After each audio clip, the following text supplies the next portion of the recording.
Very nice. Oops. Oh, I keep doing that. Great. Nice. So, All right, cool. So we'll go ahead and get started. Hello, everyone. My name is Safi. I am a fourth year biology major at UCR, and I'm the project leader for the Autism Awareness project at Mini Medical School in UCR. And I'm going to go ahead and let my two other project members introduce themselves. But just to quickly mention why I joined Autism Awareness project is because mainly because of my cousin. He's just actually like a few years younger than you all, you eighth graders. He's in sixth grade, and a few years ago, he was living with me for a couple months, and he had autism, and it was just a really eye-opening experience. I think I was around like a sophomore, junior in high school when he was living with me, and honestly, that kind of opened my eyes to what autism was, and I honestly really fell in love with the project, and so that's why I joined. So I'll let Rachel and Helen go ahead and talk about their experience too. I'll go next. I'm Rachel. I'm a second year bio major at UCR. And the reason why I joined was also my cousin that has autism. But the thing is, I didn't realize he had autism. He's on the side of the spectrum that I think he has Asperger's. So it's more of a high functioning type of autism. And I totally didn't know that. Like, I thought he was just like, oh, he doesn't like to talk to like his cousins. I don't know. But after I learned that like a few years ago, I was like, oh, like I could have like made more effort to like talk to him and like create more of a relationship with him. So I figured I would dive myself into like learning more about autism to better educate myself. Hi everyone, I'm Helen. I'm a second year bio major at UCR as well. And the reason why I joined the Autism Awareness Project is because I have two brothers who both identify on the autism spectrum. And I noticed there was a lot of misunderstanding about their behaviors, even within my close family members. So I wanted to educate people and raise awareness about autism, not only in my family, but in our community as well. Awesome. Thank you, Helen. Thank you, Rachel. So just for everyone to know, we'll have Q&A at the end for if anybody has questions. But if let's say like you see something on the slides and you want to ask a question right away, feel free to interrupt us. We really don't mind. So you can just ask away anytime. And also, just full disclosure, we're not health professionals. We're three college students. So we can't give medical advice because we don't have like certification to do that. So everything that we have in our presentation, we got it approved by medical students at UCR. But if let's say we don't exactly have all the answers, if that makes sense. We'll do our best to present about autism, but we're just college students. Okay, so let's move on to the presentation. Okay, so here are the learning objectives for today's presentation. I'll be talking about what is autism, and I'll bring up a few statistics, and then I'll also talk about some common symptoms. I'll be talking about the causes, the risk factors, and prevention and treatment of autism. And I'll be talking about the facts versus myths, and the last slide will be how you can find out more about autism and who to contact about it. Awesome. Okay, cool. So moving on to our first learning objective. So what is autism? And actually, as you see from the name here, autism is also known as autism spectrum disorder because there's a lot that goes into what autism is. It's actually a range of conditions that affect communication and social skills and just common behaviors with people around you. And so what that means is that it could affect someone in a really large way, where sometimes people can't even talk. I've had a friend whose brother has autism, and he's not even able to speak because of his condition, or it can affect someone in a small way, and they could be somewhere else in the spectrum where they're able to speak and they have some communication, pretty good communication skills, but there is a little bit of a block with how they speak and how they communicate. So that's what we mean when we say it's a spectrum, is that it's a range of conditions. Oh yeah, next slide. And also, one thing that I want to mention is that autism can affect anyone. And so that means that it can affect people of all ethnic and socioeconomic groups. We're going to get into what leads to autism. But as you can see from this graph too, Autism diagnoses, like the amount of people that that have identified as have autism, it's increased throughout the years. And so just last year, in 2020, the Center for Disease Control, which is a pretty reliable source, has said that 1 in 54 people in the United States have autism.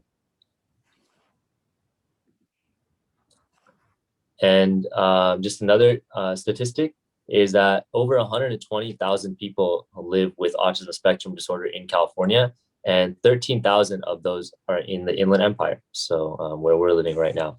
So next slide. Okay, so some common symptoms of people with autism is their lack of social skills. And so oftentimes what we'd expect someone, when we'd expect someone to maybe laugh or smile at one part of our conversation, maybe somebody with autism wouldn't respond in that way. They do have communication barriers. So people with autism might find it difficult to speak or participate in a group project or in group work. And also they might have trouble controlling their actions. And so sometimes people with autism, they end up moving in different ways than other people, or like, as you can see from the picture, they could be fidgeting their arms as well. And that's called whirling. So next slide. Some other common symptoms is that sometimes people with autism, they have trouble changing their routines. And so what that means is that they might be hard stuck on a specific routine they have in the morning or at night. And it might be something that's really productive, something that's really beneficial, like get up and you have your whole foods breakfast and you exercise and you do your work. But they also might have trouble changing their routines. So it might be a really good routine, but also just changing it. And let's say like there's something that comes up in the middle of the day, and it might be really difficult for someone to change their routine. They also tend to repeat words and actions sometimes. So people with autism, they might end up just re-saying what they're saying, even though they got their message across. And also they could be easily sensitive to different sounds and smells and touches. So as you can see from the picture there, there's an alarm clock there and a girl who's sensitive to it, because sometimes loud sounds don't sound nice to anybody, but sometimes you could notice clearly with people with autism is that they could show some really obvious signs of discomfort, whether it be through their face or through their letting people know. And even honestly with my cousin, I just remember that the alarm went off one time just because it was really windy at our house in the middle of the night. The alarm went off, and so it made a really loud sound in our house, and he was just banging on the wall and he was screaming, and he's somewhere around the spectrum, but that's just one example. So next slide. Okay, and so some examples of common behavior as well is unique habits. And so what we mean by unique habits is that sometimes autism awareness, autism spectrum disorder doesn't necessarily have to be a disorder. Sometimes people with autism end up having amazing, unique skills that other people don't have. And so if any of you have watched the show, The Good Doctor, there's the main character there. He has autism as well, but he has another syndrome that comes with autism, and it's known as savant syndrome. And essentially what the gist of that is that you have autism, and so you have the communication barriers, but you're extremely smart, and it's really easy for you to pick up patterns and memorize things. And so this person was like one of the best doctors in the show, but he did have those communication barriers. And also Rachel did mention in the beginning that she had a cousin with Asperger's syndrome. So Asperger's is another part of autism spectrum disorder, whereas again, you have a really high IQ along with your communication barriers. And so there are some unique habits and unique qualities that one might notice with someone with autism. Additionally, a common behavior is, as I mentioned before, they have a difficult time adapting to change. And so we could be hard stuck on a habit, and it can be really difficult to change that habit. And also another example of common behaviors is unusual or unique movements. And so that could be moving their hands in ways that we usually don't, or doing this thing called whirling, which is, as you can see from the picture, kind of just whirling around and moving around. So next slide. Okay, so what are the causes of autism? Well, autism is a condition where the two copies of a certain gene are changed and lose function. These changed genes are linked to the functions of the brain and prevent normal interactions and behaviors from happening. This condition can be passed down in families, which is why genetics is the main cause of autism, and genetics can lead to inherited traits. So for example, siblings of an individual who has autism are 50% more likely to receive this condition. So my brother, who was born right after me, identified on the autism spectrum, and our youngest brother, who was born only 3 years after him, also identified on the spectrum. Next slide, please. So what are the risk factors? Well, like I mentioned before in our last slide, genetics is the #1 risk factor. So families with a child with autism have a higher chance of having another child with autism. Biological gender is also another factor. So males are 4 times more likely to have autism than females. Like I mentioned before with my brothers, both of my brothers identified on the spectrum, but I do not. Next slide, please. Another factor is parental ages. So parents 30 years old or older have a higher risk of giving birth to a child with autism. And premature babies who are babies born before 26 weeks may also have a higher risk of developing autism. And I would just like to mention that all of these factors contribute to autism, but autism isn't caused by one single factor. Next slide, please. Okay, so how can we prevent autism? Well, parents cannot prevent having a child with autism, but the odds of having a healthy baby can be increased by adopting a healthy lifestyle. So eating well-balanced meals, taking recommended vitamins, exercising, and having regular checkups whenever possible. Avoiding drugs and alcohol during pregnancy, so always consult with your doctor before taking any medications. Seeking treatment for existing health conditions, so check in with your doctor regularly and continue to get treatment for any health conditions. And last but not least, get vaccinated. So it's important to stay up to date with the vaccines and get the German measles rubella vaccine before you get pregnant to prevent having a child with a rubella-associated autism disorder. Rubella is a virus that the mother could contract during her pregnancy, and having this virus could lead to having a higher risk of birthing a baby who identify on the autism spectrum disorder. Next slide, please. So how can we treat autism? Well, there is no cure for autism, and most individuals with autism believe that there is nothing autism that needs to be cured or fixed or changed, which is true. These treatments are simply meant to enhance their skills to help them succeed in social environments and in life in general. So one treatment is the applied behavior analysis, and this encourages positive behaviors, discourages negative behaviors, teaches new skills, and teaches them how to apply those skills. Next slide, please. Another treatment is social skills training. So just helping them hone their social skills so they could interact with others better. And various forms of therapy, including speech therapy and occupational therapy, which just helps them learn new skills to do better in their daily life. So my brother right now is actually in speech therapy where they help him pronounce the words better and just help him make his sentences flow because he does have a tendency to speak very fast. Next slide, please.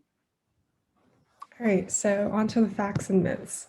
So our first myth is that people with autism are just odd, and they will eventually grow out of it as they age. This is not true at all, as autism stems from biological conditions, as Helen mentioned before, and they affect brain development, and so that means genetics will play a role in being on the spectrum. So it's a lifelong condition that you can't really just grow out of, but just because someone has autism doesn't make them odd. It doesn't make them any less human than we are. They're just normal human beings like us. And so the second myth is that autism only affects children. Obviously, children can have autism.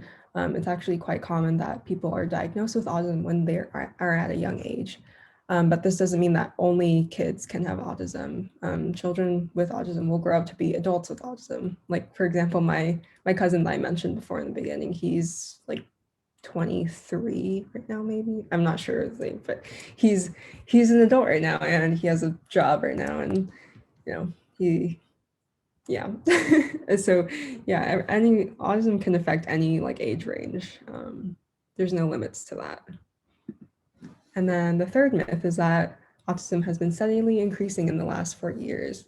And in fact, that autism has actually increased by 600% in the last 20 years. And so this is actually due to the rising awareness of autism over the past few years. So more parents have been able to been made aware of this condition. And so that's led to an increase in seeking out diagnoses for their children.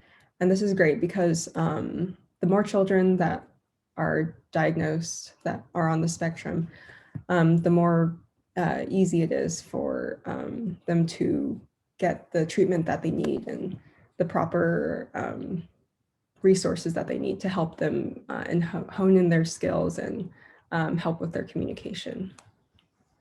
And that will provide a better life for the kids and the parents. And so the last myth we'll be talking about today is that people with autism are intellectually disabled and uncreative. And this is absolutely incorrect, as many people with autism actually have normal to high IQs, and many of them excel in math, music, and other areas, and they're not exempt from being creative. So there's, as I think Safi and I mentioned before, that there's a people in the range of the spectrum with Asperger's. So these people with Asperger's have really high IQs, more than the average person. Like my cousin, he's able to, like, he's like insanely smart. And I remember I had a high school friend, he also had Asperger's, and I didn't even know, like, he was that, like, skilled and like with his, like, he was just really smart. And like whenever I talked to them, I never even realized that he had autism until like he told me, and I was like, oh, nice. But yeah, and another example of someone being creative was I watched a video of this guy. He basically took like a helicopter ride over a city, and he essentially memorized every single building and every single detail of that building, like, in his mind, and then just drew it. Like after that like helicopter ride, he just drew it all, and like it was like down to the T, and like that was incredible. And it's like clearly, like, yeah, people with autism are just, they're just people like us. There's nothing disabled about their creative abilities or intellect. And so this is who to contact and any other resources. So if you're more interested in learning about autism, I highly recommend talking to a local pediatrician. They're probably going to be the most knowledgeable about it, or well-informed, and have the most accurate resources to get you more educated. And I also recommend checking any of the links below. I can drop them in the chat later for easier access. They're a great way to learn about autism with easy to understand information. And I also included a few hotlines. If you want to call them, it will direct you to a representative who can provide more information about autism. And there's also a Spanish speaking version for those who are more comfortable with Spanish. Thank you. All right, that's the ending of our presentation. Thank you all for listening. We are open to questions if anybody has any.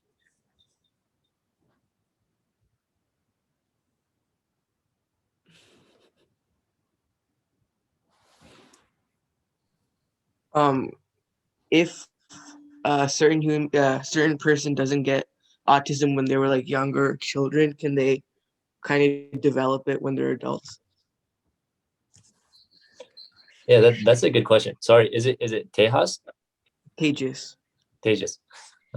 Yeah, that's actually a good question, because I feel like a lot of research is going on with that right now, especially with the pandemic, because a lot of people are staying at home, so their communication skills aren't able, like, it's difficult for us to communicate with those around us because we're barely going outside, and maybe for us, like, the only people who we're seeing are our parents or like our siblings or something.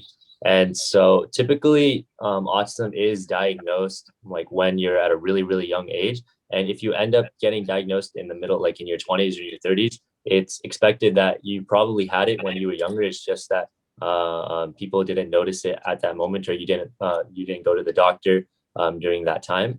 But we're seeing now that there's actually a possibility where, like, you can maybe get it as you're older, and as like your communication skills decline because of your environment.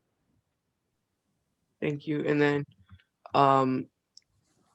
you know how you guys told us like treatments and stuff, how to hone your skills or get better at them.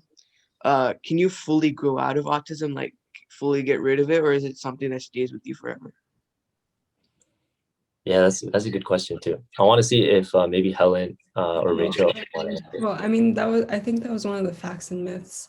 So you can't really ever really, I don't think you can actually really just grow out of it. I think it'll always be like a part of you if you do have it. Obviously, I can't really speak from personal experience though, so take my words with a grain of salt. But generally, you can't really like just grow out of it.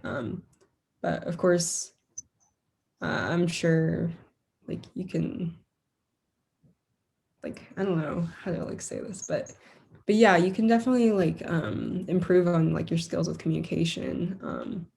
But I don't think there's any way to like just completely get rid of it or anything. And that's nothing wrong with that either. Like, it's completely fine. Okay, thank you.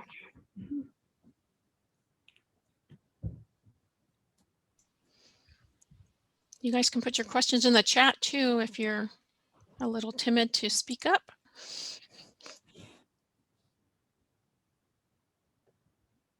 I had a question while this is thinking of one. Do you believe like TV shows and media like represents the actual autism, or do you think there's a big disconnect of how they're portrayed, like in The Good Doctor or like Atypical, the shows like that? Yeah, that's a good question actually. Is Miguel right? Yes. Okay, nice. Honestly, as you mentioned, autism is it's a whole spectrum. So it's a spectrum disorder. So there's so many different people that are a part of it. And so I guess looking at the media, I personally like I'm not the best judge of it because I'm not a huge like critique on like how the shows work and stuff. But I've heard a lot of good things about The Good Doctor, and just from like the episodes that I've seen, I think they kind of show the mixing of like communication barriers where it's like, you know, it's just seeing people like let's say, like I mentioned before, like if you crack a joke, you expect other people to laugh or at least smile or at least pretend to laugh. But sometimes people with autism, they won't even show those signs. And I mean, I saw that in like Good Doctor. But obviously like there's always some inaccurate ways of portraying. I can't think of any examples right now, but I was reading an article about like, I can't remember which movie or show it was, maybe like The Croods or something, where they had somebody Yeah, I don't know if it was autism, but I know Sia made a movie that was pretty like ableist towards people. I'm not sure if it was, I'm not sure if it was ASD or ADS, but I feel like it might have been, and that was kind of a bit of controversy because she definitely could have done something better with that. Yeah. We do have a question in the chat. It said, do autistic children perform better in certain subjects in school than others?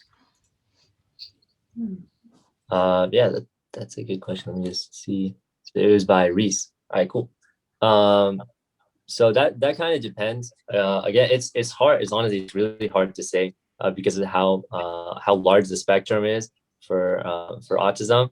But as you mentioned before, like people with Asperger's and people with savant syndrome, they tend to be tend to have really high IQs, and so their pattern and image recognition is really high. They can memorize things really easily, and so depending on what subject that's for, whether it be for like history, science, or even just problem solving like math, and maybe like critical thinking for English, it all just depends on like who the person is and what they're inclined to.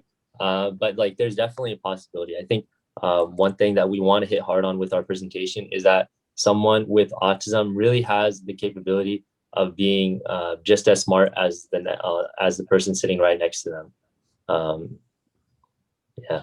Yeah, and just to reiterate, like they're normal human beings like us. Like we have certain skills that we're good at or we're just horrible at. Like I'm okay at math. I'm not the greatest at bio, even though that's my major. And it's like that with everyone, you know. And that doesn't exclude people on the spectrum at all.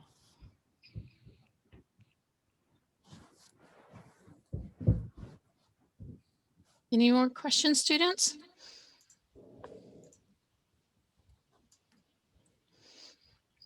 Show of hand, does anybody here know somebody that has autism? Yeah. Yep, there's a few hands there. Yes, okay. So I hope that this was helpful to everybody.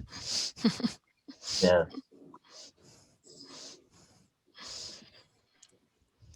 Okay. If we don't have any more questions, we're going to thank our many medical school students. Thank you so much for bringing this topic to us and the autism awareness to our students. And students, there's a survey in the link. We want to make sure that you guys click on that and fill that out before you leave.